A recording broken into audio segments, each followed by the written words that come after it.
protestat vazhdojnë dita ditës, në çdo ditë protestës, protestuesit thrasin korë, duke thënë nesër më shumë, kështu që pritshmëria nga të gjithë është që këto protestat vazhdojnë aq gjatë sa duhet për të arritur objektivat që vetë protestuesit dhe thirrjet e tyre kanë çuar përpara.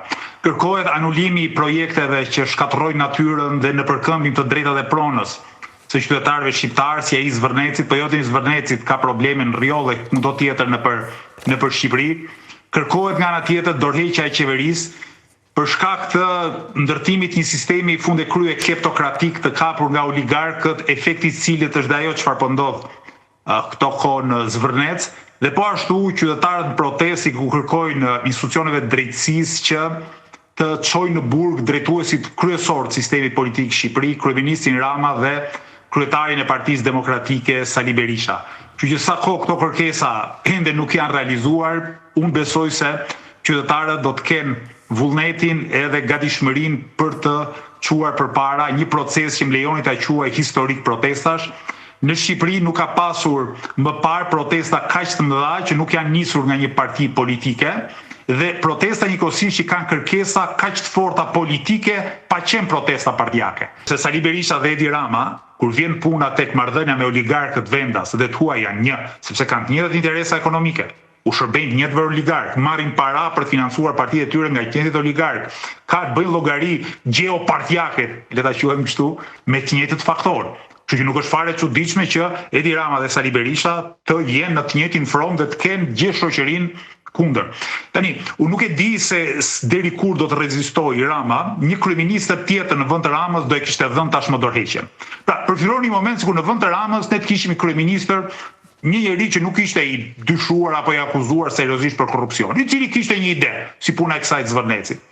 Kur çeh kaq mira qytetarë që dalin protestë dhe të kërkojnë dorëheqjen, një kryeministër i përgjegjshëm do thoshte: "Po, unë e jap dorëheqjen, do shkoj në zgjedhjet parakoshme, unë me idetë dhe programin tim, ju partitë tjera kushdo qofshin me idetë dhe me programin tuaj, le ta shohim se këto populli. Pa le ta shohim se çfarë vullneti ka populli."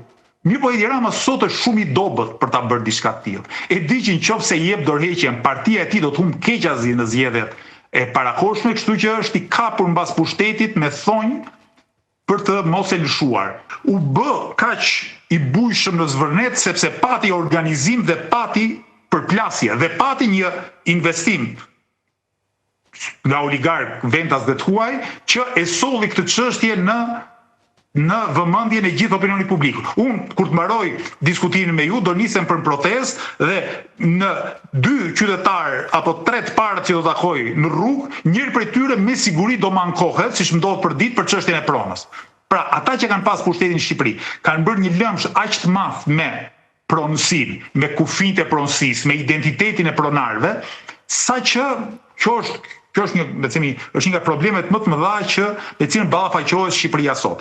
Tani në këto kushte, qeveria e Ramës, atë zonë që është e mbrojtur, pra pavarësisht pronës, ka një habitat aty që është i mbrojtur, të gjithë të zonë, qeveria e Ramës do ta vërë në rrezik përmes investimeve që të paktën në një prej investimeve, hulumtimeve gazdareske që është botuar në Shqipëri, parashikohet që ndërtohen 10.000 njësi banimi. Pra imagjinoni 10.000 njësi banimi në një zonë të mbrojtur natyrore. Aty nuk do ketë më zonë mbrojtur pastaj.